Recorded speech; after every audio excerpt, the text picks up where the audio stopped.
오늘 저는 여러분과 함께 환단고기에 수록된 원시복음 경전이라고 하는 제목으로 욥기 1장 1절에서 5절을 본문으로 설교를 하겠습니다.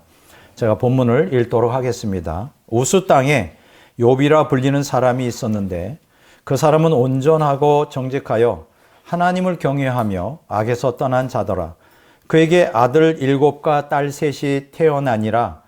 그의 소유물은 양이 7,000마리요 낙타가 3,000마리요 소가 500결이요 암나귀가 500마리이며 종도 많이 있었으니 이 사람은 동방 사람 중에 가장 훌륭한 자라. 그의 아들들이 자기 생일에 각각 자기의 집에서 잔치를 베풀고 그의 누이 3명도 청하여 함께 먹고 마시더라. 그들이 차례대로 잔치를 끝내면 성결하게 하되 아침에 일어나서 그들의 명수대로 번제를 드렸으니 이는 욥이 말하기를 혹시 내 아들들이 죄를 범하여 마음으로 하나님을 욕되게 하였을까 함이라. 욥의 행위가 항상 이러하였더라. 아멘.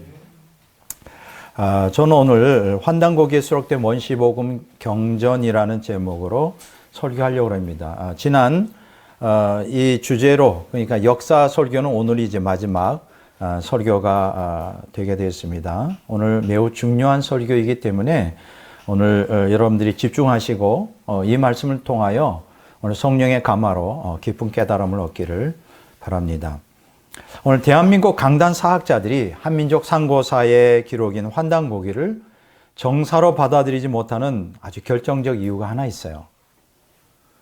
그 이유가 뭐냐 하면 환단고기가 종교적 경전의 성격을 지니고 있기 때문이죠. 그러니까 단순한 역사서가 아니라 하나님을 믿는 신앙, 또 그 가르침을 그 환단고기가 중심적으로 이렇게 다루고 있기 때문에 강단 사학자들이 이것을 정사로 받아들이지를 못하는 거예요. 여러분, 그 강단 사학자들, 역사학자들 중에는 대부분이 무신론자 아니면 뭐 불교 혹은 유교를 신봉하는 사람들이죠. 그런데 이런 사람들이 어떻게 성경적 하나님 신앙을 가르치고 있는 환단고기를 받아들일 수가 있겠어요? 이게 그 가장 큰 원인입니다. 자, 여러분들이 지난번에 제가 이미 언급한 대로 환단고기는 4개의 책으로 구성되어 있어요. 삼성기, 두 번째는 단군세기, 세 번째 북부여기, 네 번째 태백일사 이렇게 되어 있는데 이 4권 중에 저의 관심을 끄는 것은 이 태백일사이죠. 왜냐하면 이 태백일사에 보면 천부경과 이제 삼일신고라고 하는 두 책이 다루고 있는데 거기에 보면 하나님에 대한 이야기로 가득 차 있습니다. 자, 먼저 천부경이라는 건 무슨 뜻이냐? 하나님의 증거를 기록한 말씀, 뭐 이렇게 번역할 수 있어요. 하나님의 증거를 기록한 말씀. 또 삼일신고라는 게 뭐냐? 삼일째 하나님의 교훈. 삼일째 하나님의 교훈. 이렇게 이제 우리가 해석할 수 있는데 이게 이제 태백일사의 주류를 이루고 있는 것이죠. 자, 왜 강단 사학자들이 이 환단고기를 정사로 받아들이지 못하고 종교적 경전으로 취급할 수밖에 없는지를 제가 지금부터 이제 말씀을 드리려고 합니다. 이 삼성기와 단군세기, 태백일사에 보면 다음과 같은 이야기가 나와요. 천부경이 한민족 직계조상인 배달의 환웅천왕과 고조선의 단군왕검의 제왕적 권위를 상징하는 증표로서 황제 즉위식 때나 혹은 제천의식 거행 시에 만백성 앞에서 낭독되었음을 밝히고 있어요. 거기서 태백일사 소도경 전본훈 편에 보면 이런 얘기가 나옵니다. 우리 환국 환웅의 신시개천 이래로 천신께 올리는 제사를 주제하고 삼일신고를 조술하여 산하를 널리 개척하며 인민을 교화하였다. 좀 옛날 말이라 조금 어렵긴 하지만 무슨 얘기인지 파악은 될 거예요.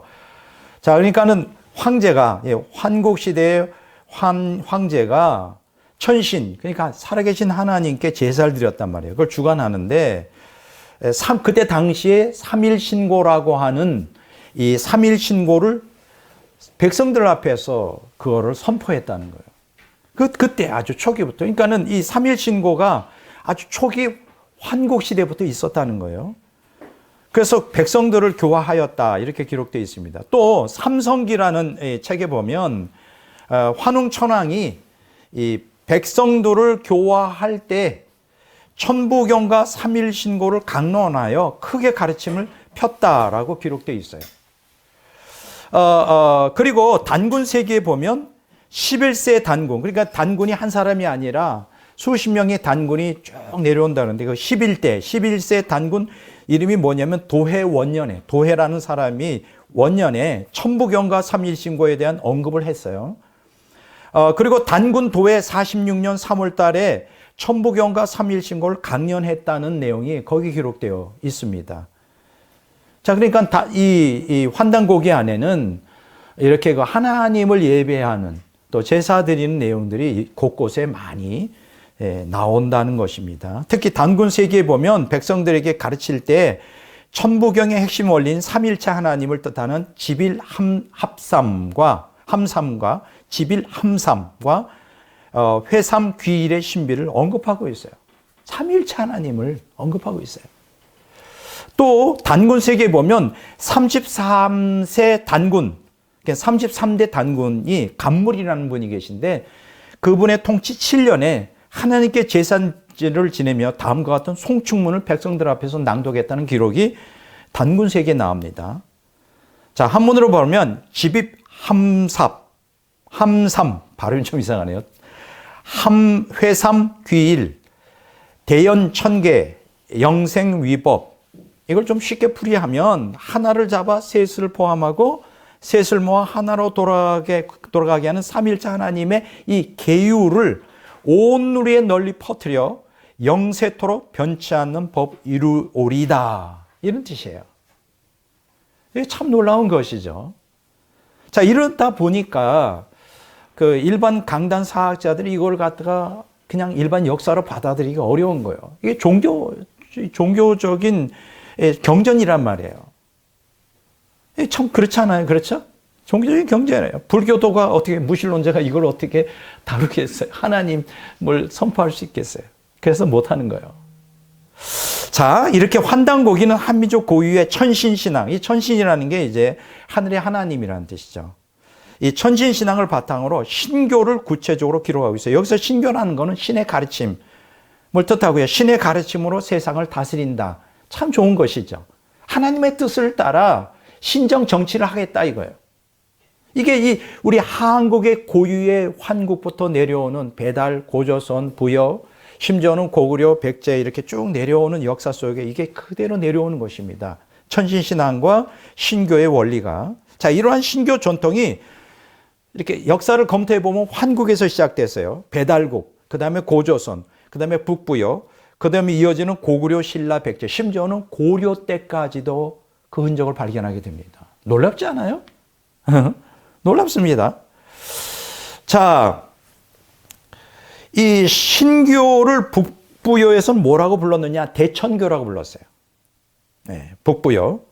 고구려에서는 뭐라고 불렀느냐? 경천교라고 부릅니다. 신라에서는 숭천교라고 불렀고 고려에서는 왕검교로 불렀어요. 지금 제가 얘기하는 거는 제 주관적인 얘기가 아니라 제가 뭘 한다고 그렇게 하겠어요. 제가 오늘 설교를 준비하는데 이 책을 주로 많이 참고했습니다. 여러분들도 천부경이라고 하고 작은 타이틀로 삼일신고 참전개경이라는 책을 이제 주해해 놓은 거예요. 최민자라고 하는 분이 주해해 놨는데 이렇게 두껍게, 제가 이걸 물론 다 읽은 건 아니지만 핵심만 좀 잡아서 여러분들에게 말씀을 드리는데, 이분이 어떤 사람이냐? 대단한 사람이다. 여기 제가 이 최민자 교수가 현재 성신여자대학교 정치외교학과 교수고, 미 애리조나 주립대학교 정치학 석사, 영국 켄트대학교 정치학 박사예요. 대단한 사람이죠. 중국 북경대학교 개공교수예요. 중국 연변대학교 석좌 교수예요. 많은 책들을 썼고 대단한 학자입니다. 이 사람이 이 책을 썼는데, 제가 지금 계속 언급하는 거는 이 책의 33, 34, 126쪽 뭐 이런 쪽을 통하여 지금 계속 여러분들에게 말씀을 드리는 거예요. 밑에는 각주가 달려서 그걸 출처를 다 얘기하고 있기 때문에 제가 그냥 사사롭게 얘기하는 게 아닙니다. 다 있는 거예요. 자, 이렇게 보세요. 지금 신교 전통, 이 천신신앙이 환국, 배달, 고조선, 북부요, 고구려, 신라, 백제, 고려까지 와 있다는 거예요. 이거 뭐 우리가 잘 알지 못하죠. 근데 이들이 모두가 다 삼위일체 하나님께 해마다 10월 달에 제사를 드렸어요. 국가적으로. 10월 달에. 이게 전통이 돼서 여러분. 단군 조선의 건국일을 언제라고 그러죠? 10월 3일 우리는 뭐라고 말하죠? 개천절이라고 말해요. 개천절. 바로 10월 3일로 개천절로 삼은 거는 바로 이렇게 고대로부터 10월 달마다 하나님께 제천의식을 드렸다. 제사를 드려서 하나님께, 삼일째 하나님께 그것이 전통이 되어 이제 오늘날 개천절의 유래가 된 것입니다. 이제 좀 확실히 알겠죠? 자, 흔히 사람들은 삼국시대인 고구려, 신라, 백제 모두가 아예 국가 건설 기초 초기부터 불교를 숭상했다고 착각해요. 우린 그렇게 배워왔어요. 중고등학교 때, 삼국시대 고구려, 신라, 백제, 더 나가서 고려가 아주 그냥 불교가 흥왕해가지고 불교로 찌든 나라로 생각하는데 이건 굉장히 오해되는 거예요. 사실 정작 이 삼국시대에 불교가 전래된 시기는 AD 4세기 후반경입니다. AD 4세기 후반. 그렇게 되면 고구려, 신라, 백제의 중반이 지나면서 들어온 거예요. 그러니까 중반이 이전에는 수백 년 동안은 이 천신신앙이 그리고 신교가 사상이 주도하고 있었다는 거예요. 삼위일체 하나님을 믿은 거예요. 국가적으로. 이 고구려, 신라, 백제가 중반 될 때까지는 그러다가 불교가 오면서 서서히 그 사상이 사그러들게 된 거예요. 이제 이해가 되죠. 자, 그럼 한번 좀 보겠습니다. 고구려는 AD 372년, 그러니까 소순임왕 2년에 중국으로부터 불교가 전래돼요. 372년. 자, 그러면 고구려가 언제 시작됐을까요? BC 37년에서 AD 668년에 멸망했으니까 한 700년 그 역사 속에 372년, 한 거의 400년에 들어왔으니까 중반 넘어서 들어온 거예요. 고구려 역사에. 자, 백제는 어떨까요? AD 384년 침류왕 1년에 불교가 들어옵니다. 그럼 백제는 BC 18년에서 AD 660년에 멸망했으니까 이 나라도 한 700년 역사 속에 한 384년이니까 중반 넘어서 불교가 들어온 거죠. 신라는 어떨까요? AD 527년, 굉장히 후대죠. 법흥왕 14년에 불교를 공식적으로 받아들입니다. 그러면 신라 역사를 보면 BC 57년에서 AD 935년에 멸망했으니까 거의 1000년 역사 가운데 527년에 들어왔으니까 그 중반 넘어서 들어온 거예요. 이렇게 따져보면 이 삼국시대 초중반까지는 불교가 없었어요. 그럼 이들 나라는 어떻게 했을까요? 천신신앙하고 그 다음에 신교의, 그러니까 신의 가르침, 하나님의 가르침, 말씀을 따랐다는 거예요. 국민들이 전체. 그 나라 왕들은 항상 매년 10월 달만 되면 제사를 드린 거예요. 삼일체 하나님께. 이해가 되죠? 이게 참 놀라운 발견입니다. 그래서요, 우리가 역사라는 거나 학문이라는 거는 이렇게 공인된 것만 배우면 안 돼요. 무식한 거예요. 본질로 들어가야 돼요. 자, 이렇게 볼 때 이들 삼국의 중반까지는 불교가 아닌 천신신앙을 바탕에 둔 신교의 전통이 유지되고 있었다. 이걸 깨닫게 됩니다. 더욱이 삼국시대의 불교가 고려로 이어졌죠. 그렇지만 여전히 고려시대에도 삼위일체 하나님에 대한 제천의식은 그 명명을 유지하고 있었다. 이런 것을 우리가 깨닫게 됩니다. 자, 이러한 그 역사적인 바탕을 이제 배경으로 해서 오늘 본문 말씀 욥기 1장 1절에 5절에는 굉장히 흥미로운 내용이 기록이 되어 있어요. 여러분, 욥에 대해서 너무나 잘 알죠. 욥의 신앙에 대해서 1절에서 5절에 기록되어 있는데 1절을 한번 읽어보겠습니다. 우수 땅에 욥이라 불리는 사람이 있었는데 그 사람은 완전하고 정직하여 하나님을 경외하며 악에서 떠난 자더라.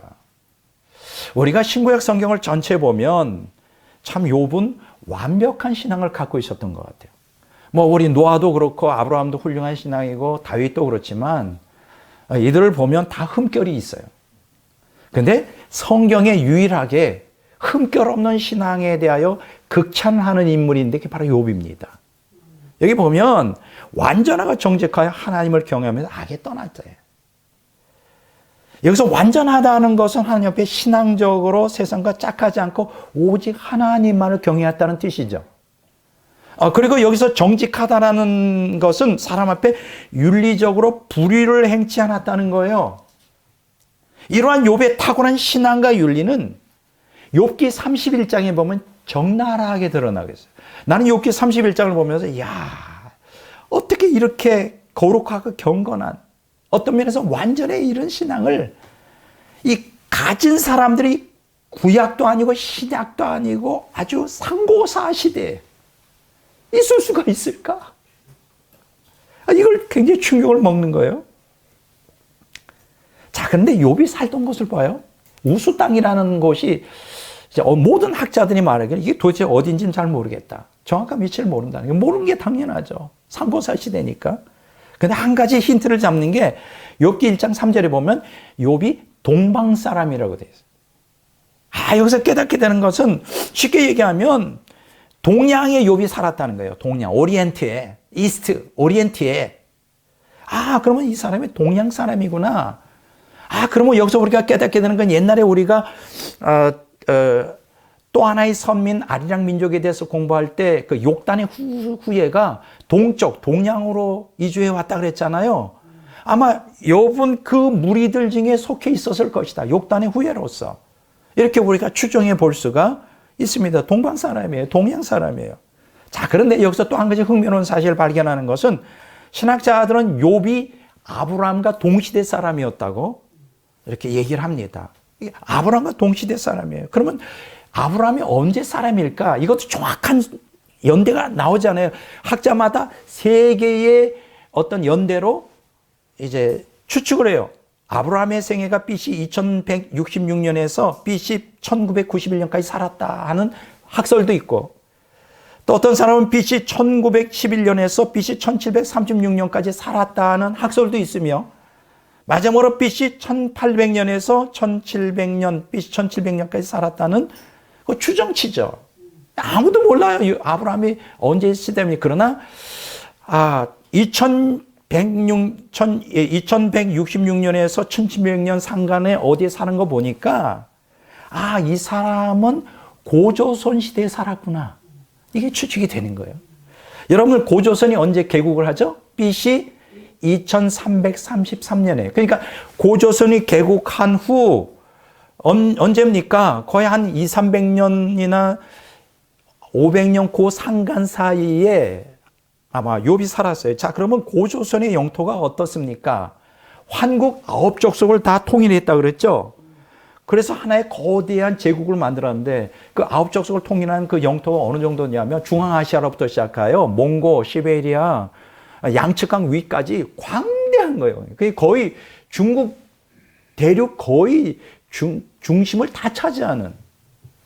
그래서 제가 추측하기에는 이 욥은 동양 사람이고 욕단의 후예고 아마 같이 욕단을 따라서 동양으로 이주했던 사람이고, 그리고 고조선 시대 사람이라면 어쩌면 이 내용을 보니까 욥은 주로 목축을 했다 그러잖아요. 뭐 소도 키우고 또 뭐 있습니까? 낙타도 키우고 또 누구예요? 암나귀도 키우고 뭐 양도 키우고, 그러니까 목축을 했던 사람이 틀림없는데, 그렇다면 이 사람이 뭐 중앙아시아의 어떤 거기는 목축을 많이 하잖아요. 아마 그 지역에 살지 않았을까? 아마 또 하나님께 제사를 드렸다니까 이 고조선의 어떤 지역에 살던 고조선 백성이 아닐까? 이렇게 추측하는 거죠. 고조선에 속해 있던 백성일 것이다. 그러면 여기서 우리가 한 가지 유추해 볼 수 있는 거는 이 고조선 시대에 욥이 이러한 대단한 신앙을 갖고 있었던 거는 그냥 원시복음의 단순히 하나님의 존재만을 알았던 게 아니라 뭔가 구존으로라도 경전이 있었을 것이다. 말씀이 있었을 것이다. 그거예요. 그 말씀이 뭘까? 바로 원시복음의 경전이 환단곡이 나오잖아요. 아마 그 말씀이 아니었을까? 학자로서 얼마든지 그렇게 추정해 갈 수가 있는 거예요. 그냥 하나님의 이름만 알아가지고 어떻게 신앙생활 합니까? 뭐 하나님의 존재를 알아서 믿긴 믿을 수 있는데 하라 하지 말라 이런 게 계명이 있어야 그 말씀에 순종하여 거룩하게 살 거 아니에요. 여기서 우리가 기억할 것은 우리는 원시복음을 너무 허접하게 보기 쉽고 구약 성경의 율법이 있었고 신약에는 완전한 계시를 통하여 예수 그리스도와 성령을 통하여 모든 하나님의 말씀이 계명이 드러났지만 원시복음은 그냥 살아계신 하나님만 나타났다고 해서 그렇지 않다는 거예요. 하나님의 존재와 더불어 그 계명, 언약 백성들은 어떻게 살아야 하는지에 대한 계명도 함께 주어졌는데 성경 기록이 없잖아요. 그렇잖아요. 성경에 기록이 없잖아요. 그래서 굉장히 궁금해했어요. 근데 마침내 그 궁금증이 오늘 설교를 통해 풀어지게 되는 겁니다. 분명히 욥은 단순히 하나님, 인격적 하나님만이 아니라 그 계명도 받았을 것이다. 그 욥이 살던 시대에 편면하게 그러한 말씀이 있었을 것이다 하는 거예요. 이렇게 유추할 수 있는 거예요. 근데 그 동양 사람들에게 가장 최고로 여기 보면 훌륭한 사람, 탁월하게 신앙이 좋은 사람이었다. 다른 훌륭한 사람도 있었다는 거지. 그때 당시에. 자, 욥의 신앙에 대해서 제게 그동안 의문시되었던 건 욥이 아브라함에서 시작되는 구약의 구속사 계열이 아니잖아요. 아브라함을 통하여 이제 구약 백성들이 형성이 되고 그걸 통해 신약의 예수 그리스도를 통하여 복음이 증거되는 그 계열이 아니란 말이에요. 그럼 어떻게 하나님에 대한 참된 신화가 말씀 순종의 삶이 가능했겠는가 하는 거예요.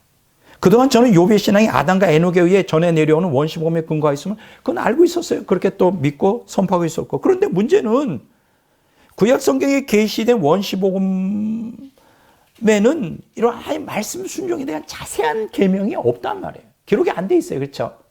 메시아, 초림하실 메시아, 재림하실 구속주, 메시아 이런 거하고 그 원시복음을 통한 하나님 존재는 우리가 성경에 기록되어 있는데 구체적인 원시복음의 내용, 그게 뭐냐면 말씀과 계명인데 그게 기록이 안 돼 있어요.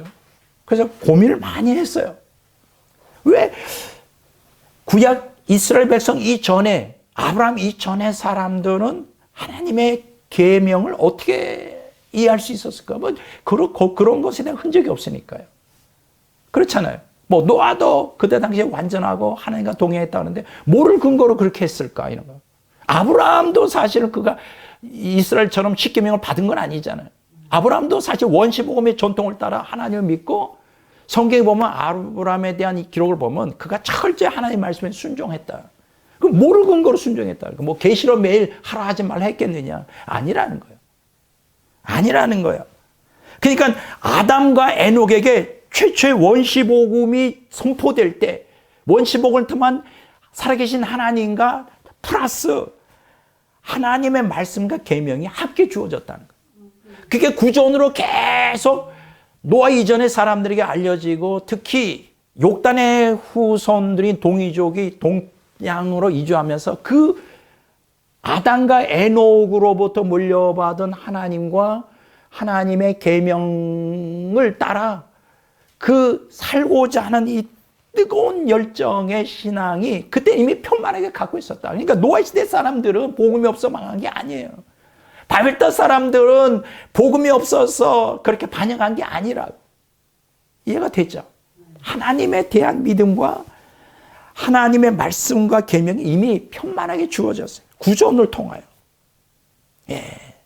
그것이 누구한테 이어졌느냐? 구전으로 내려오다가 결국 문자가 발명이 되면서 그게 이제 우리 한민족에게 문서로 주어진 게 환단곡이라는 거예요.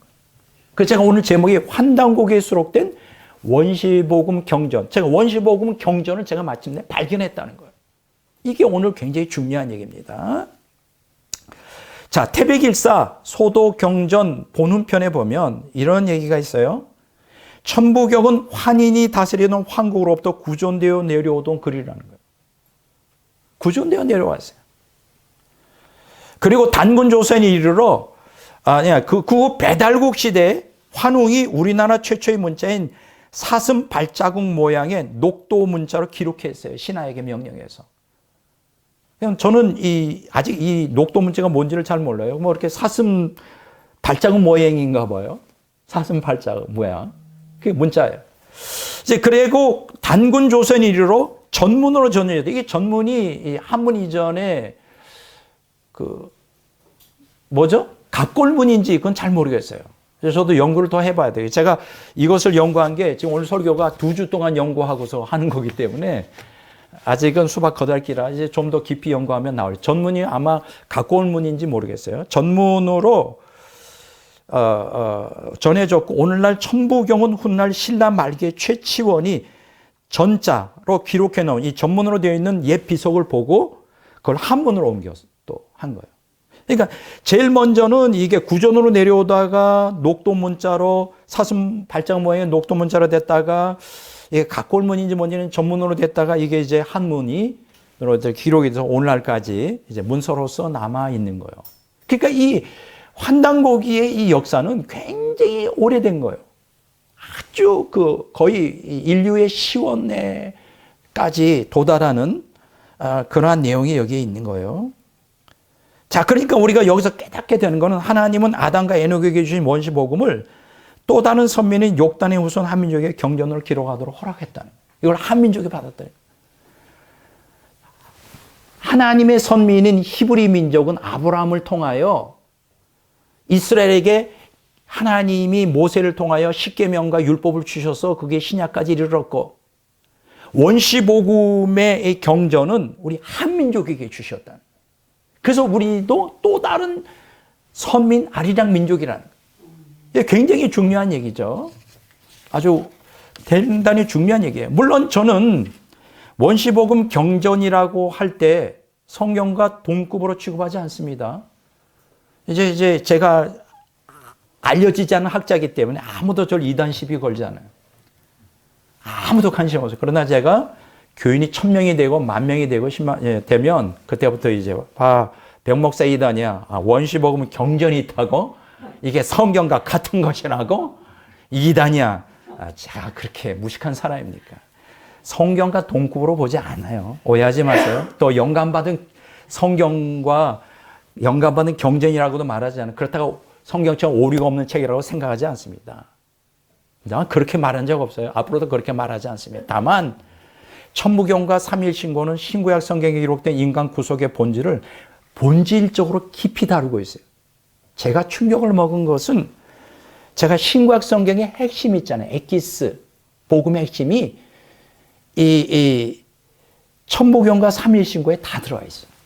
이제 제가 이거를 해석하면 놀랄 거예요. 이거. 놀라야 돼요. 자, 천부경은 81자의 한자로 되어 있어요. 81자, 81개.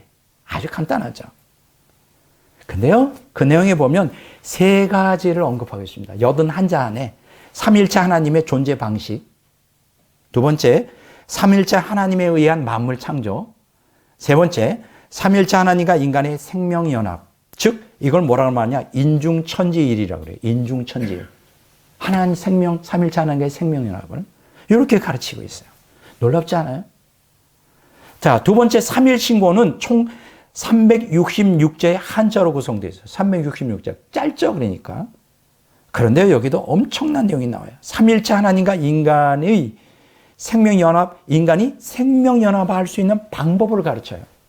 어떻게 하면 삼일체 하나님과 생명연합할 수 있는가? 이걸 뭐라고 여기서 언급하고 있냐면 성통공환이라고 그래요. 한자로. 성통공환. 예. 이게 삼일체 하나님과 인간의 생명연합이에요. 자, 그리고 참전계장이라는 게 하나 또 여기에 붙어야 돼요. 이 참전계경이라는 게 뭐냐면 배달국 시대 환웅천왕이 백성들을 교화하기 위한 율법서와 경전인데, 이게 쉽게 얘기하면 이제 참전계경은 천부경의 인중천지일 사상과 삼일신고의 성통공환을 어떻게 하면 구체적으로 삶의 현장에서 하나님의 말씀에 순종하여 이룰 것이냐 하는 구체적인 내용을 다루고 있어요. 이게 366가지의 계율을 제시하고 있어요. 그러니까 이 책을 보면 거의 대부분이 참전계경을 다루고 있어요. 굉장히 방대합니다. 오늘 그것까지 제가 다룰 수 없고요. 자, 그런데 이 참전계경이 이제 어떻게 해서 우리에게 내려오게 됐느냐. 배달국 환훈천왕 시대부터 구전을 통하여 백성들에게 교화를 위해 썼는데, 고구려의 재상 을파소라고 아시죠? 이게 이제 AD 언제 태어났는지 몰라요. AD 203년에 죽었는데 이 사람이 정리합니다. 그래서 한문으로. 그래서 오늘날까지 우리에게 참전계경이 내려오는 거예요. 자, 그러니까 이렇게 정리하면 돼요. 천부경은 81자로서 가장 기본적인 하나님과의 생명연합.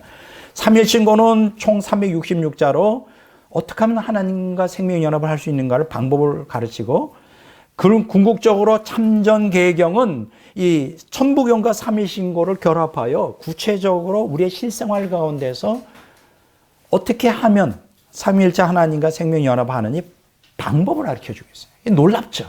예. 자, 참전계경을 조금 더 깊이 좀 연구해 보겠어요. 참이라는 건 참여할 참이에요. 참여한다. 저는 뭐예요? 사람 인변에 온전한 사람 된다는 거죠. 그러니까 온전한 사람을 이룬다. 그러면 참전이라는 걸 풀이하면 진리로 온전한 사람을 이루다, 이런 뜻이에요. 그러니까 여기 참전계경은 진리를 가르치고 있어요. 이렇게 살아라. 이렇게 일하라. 이렇게 하지 마라. 하라. 이런 율법처럼 이런 말씀이 아주 가득 차 있어요. 자, 부원적으로 좀 더 자세히 설명하면 이 전자, 사람 인변의 온전 전자는 신선 이름 전이라고 보통 말해요. 신선. 거룩한 사람이 된다. 참전은 신선이 된다는 뜻도 있어요. 따라서 참전계경을 신학적으로 해석하면 신의 성품에 참여시켜 신일 합일하게 하는 계율.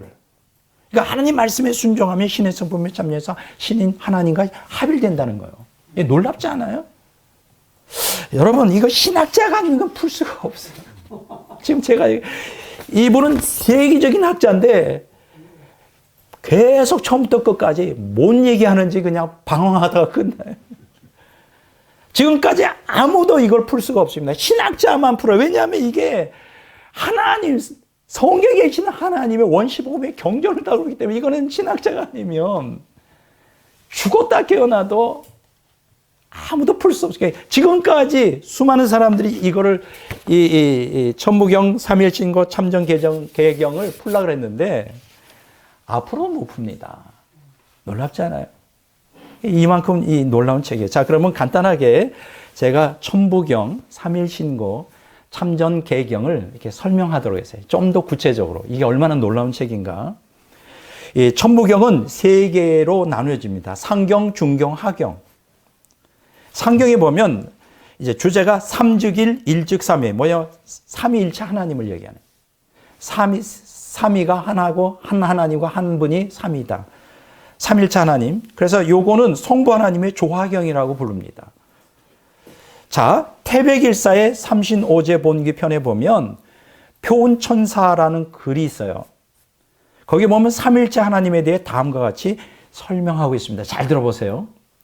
상계로부터 삼신이 계셨으니까 영원 전부터 이렇게 해석할 수 있죠.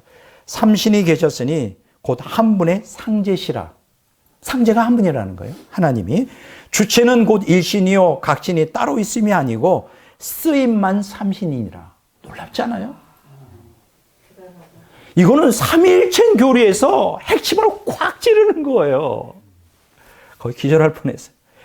저 삼신을 천일, 지일, 인일이라 한다. 혹은 태일이라고도 해요. 천일은 조화를 주관하고 지일은 교화를 주관하며 인일은 치화를 주관한다. 여러분, 이게 무슨 얘기냐면 좀 풀이할게요. 표운천사가 가르치는 삼일체 하나님은 성경과 정확히 일치합니다. 즉, 한 분이신 상자 하나님은 천일, 지일, 인일로 존재한다는 거예요. 삼위로. 천일은 하늘 하나님으로서 만물의 근원이신 생명조화주이시고, 생명조화주예요. 창조주예요. 생명의 창조주. 성경의 성부 하나님과 일치하고, 또 지일은 땅 하나님으로서 성육신하여 하나님의 뜻을 전하신 스승, 교화주이시죠. 교화, 가르친다는. 하나님 말씀 뜻을 전하러 가르치기 위해서 오셨죠. 성경의 성자 하나님과 일치합니다. 또한 인일은 사람 하나님으로서 인간의 마음을 다스리는 인간. 우리 내면에서 인간의 마음을 다스리잖아요. 이거 임금이에요. 치화주. 치화주, 다스린다. 이게 성령 하나님과 일치해요. 놀랍지 않아요? 이게 태백일사에 나와요. 삼신오제본기 표혼천사에 자세하게 더 나옵니다. 저는 이거 보고 그 어떤 것보다 삼일체 하나님을 가장 정확하게 묘사해요. 이게 원시복음에 있었다예요. 아담과 하와의 에녹 시대에 주어진 말씀이에요. 성경에 계시가 나와 있지 않지만. 자, 중경에 보면 삼생만물이라고 한문으로 나와 있어요. 이게 뭐냐? 삼일체 하나님의 만물 창조예요. 하나님, 삼일체 하나님께서 만물을 생겨나게 하셨다. 삼생만물. 하경에 보면 인중천지일이라고 나와요. 삼일체 하나님과 인간의 생명연합. 그러면서 천부중의를 설명합니다. 천부중의라는 게 삼일체 하나님의 천도, 그러니까 하늘의 말씀을 이미 인간 안에 구현될 때 삼일체 하나님과의 생명연합이 성취된다. 놀랍지 않아요? 놀라운 거예요. 근데 이거를 아무도 해석할 능력이 없어. 사실은 저 말고는 해석할 자가 없을 것 같아요. 그렇다고 뭐 제가 잘났다는 게 아니고. 자, 요게 이제 천부경에 나오는 핵심이에요. 두 번째, 삼일신고. 무슨 뜻이라 그랬죠? 삼일체 하나님의 교훈이라 그랬죠. 성자 하나님의 교화경에 준하는 것인데, 이게 1장부터 5장까지 돼 있어요. 자, 제1장은 뭐냐? 천을 가르칩니다. 하늘. 여기서는요, 하나님의 속성인 영성, 영원성, 무한성, 편재성을 언급하고 있어요. 놀랍지 않아요? 두 번째, 2장은 일신으로 되어 있어요. 하나의 하나님. 하나님의 한 분이라는 게. 만물에 창조하시고 주관하시는 하나님은 유일하신 한 분 하나님. 그러면서 여기서 하나님의 초월성과 내재성을 언급하고 있어요. 자, 제3장은 천궁이라고 나와 있어요. 제목이. 하늘의 궁전, 하나님 나라, 천국. 근데 여기 놀라운 언급을 하고 있습니다. 영원 천국의 복락은 지상에서 하나님 백성답게 사는 성통공환을 이루는 자에게만 누릴 수 있으며 이들이 영원 천국에 들어갈 수 있다. 그러니까 천국에 들어가면 그냥 들어가는 게 아니다. 이거. 이 땅에서 하나님 나라 백성답게 영적 하나님 나라 백성으로 살아야 된다. 그래야 영원 천국에 들어간다. 그게 천국에 나와요. 제4장에는 뭐냐면 세계라고 나와요. 세계. 하나님이 창조하신 우주의 특징을 상세하게 설명하고 있습니다. 우주는 이렇게 되어 있다. 제5장은 인물이라는 제목이 나왔는데, 인간이 삼일체 하나님과 생명연합하려면 세계의 진리를 따라 살아야 된다. 그게 뭐냐? 성품과 명, 목숨과 정, 힘을 다하여 하나님을 섬겨라. 어디서 많이 들어본 것 같잖아요? 힘을 다하여, 성품과 뜻과 힘을 다하여 하나님을 섬겨라. 응? 그래야 하나님 삼일체 하나님과 생명연합이 된다. 이게 제5장에 나오는 거예요. 이게 이제 지금 삼일신고의 핵심 내용입니다. 자, 끝으로 세 번째 참정개경을 봅니다. 이 땅에서 성령의 인도를 따라 하나님 나라 백성으로 살아가기 위한 규범이에요. 여러분 참경개경은 성령이라는 단어가 나옵니다. 성령 하나님의 치화경에 대해서 다루고 있어요. 이거는 1강령부터 8강령까지 있는데 이게 굉장히 많아요. 이걸 해석해 놓은 게 이 책에 보면 대부분을 차지합니다. 참정개경이 거의 한 4분의 3을 차지하는 것 같아요. 그것까지는 내가 내용은 나중에 차차 내가 일일이 다 이제 해석할 것이고 그냥 제목만 제가 보겠습니다. 첫 제1강령이 뭐냐? 성이라고 나와 있어요. 성. 말씀 언변의 이룰성. 이게 뭐냐? 하나님을 경외하라. 놀랍지 않아요? 제1강령이 하나님을 경외. 십계명 비슷하잖아요. 두 번째 제2강령이 믿을 신의 사람인변의 말씀 언변. 사람에게 신의를 지켜라. 신실한 사람이 되라. 제3강령 사랑의 애. 인간을 사랑하라. 어디서 많이 들은 것 같잖아요. 제4강령 물수변에 이게 제자인데 선행과 구제에 힘써라. 제5강령 화가 있다. 악을 멀리하라. 제6강령 복. 이게 뭐냐? 하나님의 말씀에 순종할 때 하나님의 복을 받는다. 제7강령 보복할 때 보. 하나님은 인간의 선악간에 행한 대로 복과 저주를 그대로 갚아주신다. 행한 대로 갚아주신 하나님. 제8강령 보응할 때 하나님의 인간이 악을 쌓은 만큼 저주를 내리시고 선을 쌓은 만큼 복을 내리신다. 그러니까 보세요. 여기서 뭐라고 설명하느냐. 8강령은 각각 독립적으로 존재하지 않고 유기적으로 상호 연관되어 있다. 어때요? 보세요. 어디서 많이 그 신구약 성경에 많이 나오잖아요. 1강령부터 8강령까지 참전개정 얘기 구체적으로 이 밑에 이 각 강령마다 수없지 많은 구체적인 내용들이 많아요. 그러니까 십계명과 율법과 같은 십계명이 10개라면 율법이 보통 유대인들이 가진 게 몇 개예요? 613개라 그러죠. 아마 그 정도 될 거예요. 구체적으로 실생활 가운데 그러니까 사회법이죠. 사회. 그러니까 제사법이 있고 십계명이 있고 제사법이 있고 의식법이 있고 제사법이 있고 또 뭐 있어요? 예? 사회법이 있잖아요. 그리고 율법이 있잖아요. 도덕법이 있잖아요. 이게 다 들어가 있는 거예요. 그러니까 율법의 정신이 이 환단고기에 여기 지금 이 책에 제가 설명한 천부경, 삼일신고, 참전개정의 개경이 다 들어가 있는 거예요. 그때 원시복음에 아주 초창기부터 놀랍지 않아요? 이게 바로 한민족에게 주신 이 환단고기 안에 이 수록이 되어 있다는 건 놀라운 발견이에요. 저는 아직 이걸 연구한 지 그렇게 오래되지 않습니다. 뭐 옛날에 연구해 놓은 거에다가 요새 이 책을 한 2주간 읽으며 좀 이해해 보려고 그랬는데 이 사람은 너무 헷갈려가지고 참고할 게 하나도 없어요. 참고할 게. 그래서 이제 나름대로는 이렇게 풀이했는데 이제 결론을 말씀드리겠어요. 오늘 저는 환단고기에 수록된 원시복음 경전이라는 제목으로 설교하였어요. 환단고기 가운데 한민족의 3대 경전으로 일컬어지는 천부경, 삼일신고, 참전개경은 삼일체 하나님과 인간의 생명연합을 다루고 있습니다. 그래서 일반 사학자가 3대 경전을 다루는 것이 불가능해요. 뭔지 모르잖아요. 뿐만 아니라 3대 경전을 기반으로 대종교, 천도교, 단군교, 증상교 중에 사입의 종교들이 막 환단고기를 중심으로 막 번성했는데 저들은 성령에 기초한 계시 정신이 없기 때문에 천부경, 삼일신고, 참전개경에 기록된 삼일체 하나님과 인간 생명연합을 이해하는 게 불가능해요. 그러니까 수박 거달기만 하는 거지. 횡설수설하는 거지. 참 안타깝죠. 그리고 천부경, 삼일신고, 참전개경을 바르게 이해하고 해석하기 위해서는 서방신학만 아니라 동방신학도 다 이해해야 되고요. 신구약 성경에 계시된 감춰진 하나님의 의도, 인간 구속의 본질과 방법을 다 알고 있어야 돼. 간파하고 있어야 돼.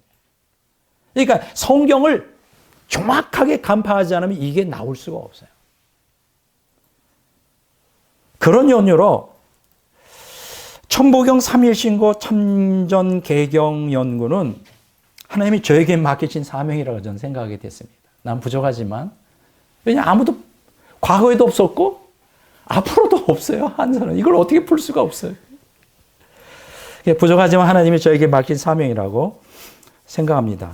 근데 왜 이 공부를 해야 될까요? 간단해요. 종말이 다가오고 있어요. 종말이 다가오고 있습니다. 환단고기는 구속사적으로 해석할 때만 바르게 이해하는 게 가능합니다. 왜 이 환단고기를 하나님이 저에게 이걸 해석하고 신학적으로 정립하도록 주셨을까? 한민족의 정체성이 뭔지를 알아야 돼요. 한민족은 하나님의 또 다른 선민 아리랑 민족이에요.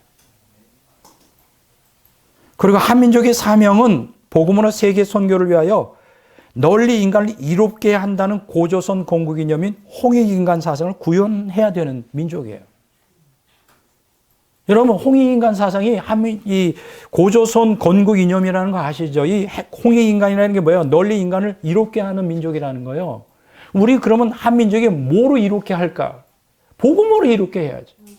어둠 속에 있는 민족을 복음으로 깨우치는 이 사명을 갖고 있어요. 한민족의 정체성, 한민족의 사명이 뭔지 그걸 알려면 이 한민족이 누구냐 정체성과 사명을 알려면 이 환단고기를 연구하지 않으면 안 돼요.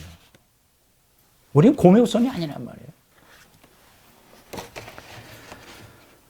저는 어저께 밤에 몰랐지만 여러분 다 알고 계시지만 오늘 아침에 알게 됐어요. 여러분 그 엄청난 이태원에서 그 할로윈 데이를 축제를 하다가 많은 사람, 젊은이들이 막 160명, 70명이 압사되고 더 많은 사람들이 부상을 당했는데 이거는 한민족에게 어울리지 않는 거예요. 예, 할로윈 데이는 제가 미국에 있을 때 굉장히 대대적으로 미국 사람들인데 이게 이교주의, 그러니까 귀신을 숭배하는 이교주의 사상에 바탕을 두고 있습니다. 어떻게 하나님의 선민의 한민족에게 이게 어우러지겠어요? 배달의 결의인 우리는 깨어야 되는 거예요. 한민족의 존재는 부자가 돼서 잘 먹고 잘 사는 이 세상에서 부경을 누리기 위해 하나님이 우리를 택한 게 아니란 말이에요. 사명을 갖고 있어요. 우리 한민족에 깨어 세계 선교, 널리 인간을 이롭게 하는 홍익 인간의 정신을 회복하지 않으면 우리는 여전히 혼란에 빠질 수밖에 없는 거예요. 깨어야 됩니다. 배달 계열이에요. 깨어라. 우리가 누구인지, 한민족의 정체가 누구인지, 내가 누구인지, 우리가 이 세계의 마지막 때 종말에 감당해야 될 사명이 무엇인지 젊은이들이요, 깨어라.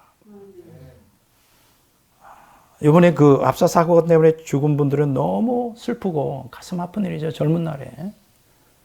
그렇게 죽으면 안 되잖아요. 짧은 인생, 그렇지 않으면 짧은 인생 언제 죽을지 모르는데 주를 위해 살다가 주를 위해 죽어야 되는 게 이게 한민족의 운명이란 말이에요. 저는 오늘 그런 차원에서 환단고기를 연구하고 이렇게 선포하는 것입니다. 뭐 다른 목적이 없어요. 그래서 이 4번에 걸친 설교를 끝내면서 저는 참 많은 은혜를 받고 교훈을 받았어요. 그래서 앞으로 이제 구속사적 관점으로 해석한 한민족 상고사부터 고대사, 근대사, 현대사, 미래사까지 이제 책 한 권으로 제가 집필을 할 것입니다. 굉장히 기대가 되고 흥분이 돼요. 이것이 앞으로 많은 사람들에게 전파되어 좀 우리 한민족이 나아가야 될 방향이 무엇이고 살아가야 될 인생의 의미가 무엇인지를 좀 깊이 아주 결정적으로 깨닫는 계기가 될 거라고 난 생각해요. 오늘 이 말씀을 정리하면서 창세기 12장 2절 3절에 아브라함에게 주신 언약의 말씀이 곧 오늘 우리에게 주신 하나님의 말씀이라는 것을 다시 한번 여러분들에게 드리고 싶습니다. 내가 너로 큰 민족을 이루고 내게 복을 주어 내 이름을 창대하게 하리니 너는 복이 될지라. 너를 축복하는 자에게는 내가 복을 내리고 너를 저주하는 자에게는 내가 저주하리니 땅의 모든 족속이 너로 말미암아 복을 얻을 것이라. 오늘 이 예언의 말씀이 오늘 한민족에게 그대로 이루어지기를 주 이름으로 축원합니다.